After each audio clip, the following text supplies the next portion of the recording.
এটা হলো আমার জমি বাড়ি। কেন জানা আমরা সবার আগে এই জমিটা গাড়ি, এই জমিটা গাড়ি আর ওই জমিটা গাড়ি আপনারা ক্যামেরার মধ্যে দেখতে পাচ্তেছেন।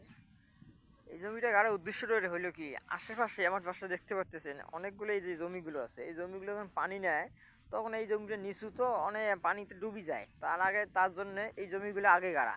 ও যখন ওয়াটা একটু বড় হয়ে আসবে তখন আর সমস্যা হবে না, তাই এই জমিগুলো আমরা আগে গাচ্ছি। কেন জানা এই যে পাশের জমিটা যখন পানি নেয় তখন এই ওয়ার বাড়িতে পানি এসে এবং ডুবি যায়, তার জন্য এই জমিগুলো আমরা আগে গাড়ি। দেখতে পাচ্ছেন এখনও বাকি জমিগুলো গাড়া বাকি আছে। এই যে আশপাশ অনেকগুলো জমি এখনও বাকি আছে, শুধু এই দুখান ভুঁইয়ে আমরা গাচ্ছি। কেন যেন পানি নিলে আমরা এই ভুঁইগুলো ডুবি যায়, তো তার কারণের জন্য আমি সবার আগে গাচ্ছি এই জমিগুলো। এখনও বিচন তোলা বাকি আছে, আর অনেকগুলো জমি গাড়া বাকি আছে, বুঝলেন? অনেক জমি গাড়তে বাকি আছে এখন, মাত্র 50 শতক গাড়েছি, আরও 60% গাড়া বাকি আছে ইনশাল্লাহ, আর কয়েকদিনের মধ্যে গাড়া হয়ে যাবে।